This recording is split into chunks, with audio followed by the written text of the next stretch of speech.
निगरानी भी बहुत ज़्यादा करते हैं। जैसे सोना होता है ना, उसकी भी ज़्यादा तिजोरी में रखते हैं, वैसे ही अफीम की भी आप अन्य फसलों के बजाय अधिक देख रेख करते हैं। ठीक है ना ये बात? क्यों करते हैं? क्योंकि इससे हमें अधिक से अधिक उत्पादन मिलता है।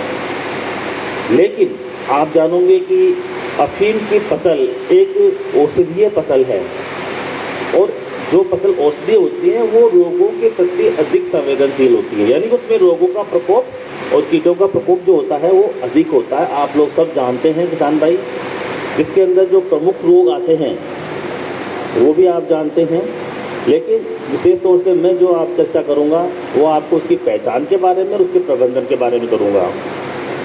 तो साथियों, अफीम की फसल में आप देखोगे कि शुरुआत से लेकर जब हम कटाई तक जाते हैं, यानी कि जब डोडा का तुड़ाई होती है, तब तक तरह तरह के रोगों का प्रकोप लगाए रहता है, और किसान भाइयाँ दवाइयाँ छिड़क के परेशान भी होते रहते हैं और उस रोगों का प्रकोप को सीमित कम से कम करने की कोशिश भी करते रहते हैं, लेकिन फिर भी इसमें नुकसान होता है। उसका कारण क्या है? हाँ, किसान भाइयाँ यूज़ करते हैं दवाइयों का, लेकिन वो सही तरीके से सही समय पर और सही दवा का सही मात्रा में उपयोग करें और इन रोगों की पहचान करें और सही समय पर इसका प्रयोग करें दवाइयों का, तो काफ़ी हद तक हम उससे होने वाले नुकसान से बच सकते हैं। अब बात करें कि नुकसान कितना होता है। अगर कोई रोग, जैसे विशेष रूप से हम बात करें काली मस्सी का, कोडिया रोग का, अगर ये शुरुआत में ही आ गया और आपने इस पर ध्यान नहीं दिया तो आपको ये 50% से अधिक नुकसान पहुंचा सकता है फसल में।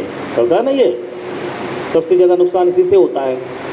तो शुरुआत है कहाँ से आते हैं और क्या होते हैं रोग, तो मैं आपको बताना चाहूँगा कि रोग दो प्रकार के होते हैं। एक तो होता है जैवीय कारक और दूसरा होता है आपका अजैविक कारक। जैवीय कारक में तो छोटे छोटे जो जीव होते हैं जो हम आँखों से दिखाई नहीं देते हैं, है ना। कैसे? जैसे कि आपका कवक होता है, इसे फंगस बोलते हैं, आपके बैक्टीरिया से जीवाणु बोलते हैं, आपका विषाणु, ये ऐसे जीव हैं जो हमें दिखाई नहीं देते हैं, अंदर मृदा में छुपे रहते हैं या जो रोगी पौधा होता है उसके अंदर उपस्थित रहते हैं और हम इसे पहचान नहीं पाते। हम कब पहचानते हैं? जब ये रोग प्रकोप कर देते हैं फसल में और उनके जो लक्षण होते हैं वो सामने दिखते हैं, तब हम पहचान पाते हैं। तो इसके लिए मैं बताना चाहूँगा कि आपको क्या करना है। दूसरी बात जो है वो है अजैविक कारक। अजैविक कारक में होता है जैसे प्राकृतिक प्रकोप हो जाता है, आपकी मृदा जो है, मिट्टी है जिसके खेत में आप बुआई करते हैं, उसके अंदर क्षारीय या अम्लीयता हो, किसी सूक्ष्म तत्व की जो विशेष आवश्यक है उसकी कमी हो, नाइट्रोजन की कमी हो, फास्फोरस की कमी हो, पोटास की कमी हो, उसकी वजह से कम हो जाता है। कभी कभी किसानों के खेतों पे पानी बहुत भर जाता है और उसकी वजह से भी पौधा छोटा हो जाता है और पीला पड़ जाता है, इसलिए हमें उचित पानी की निकास की व्यवस्था देखनी पड़ती है। उसके थोड़े दिन बाद आप देखोगे कि पौधों के अंदर अगर नाइट्रोजन की मात्रा ज़्यादा डाल देते हो तो पौधा क्या हो जाता है, वो एकदम फट जाता है और उसमें फटने की स्थिति आ जाती है। तो ये जो प्रकार है यह अजैविक कारक है। हम बात करेंगे आज जैविक कारकों के बारे में। तो सबसे पहले हम बताना चाहेंगे आपको कि कितने रोग इस फसल में आते हैं।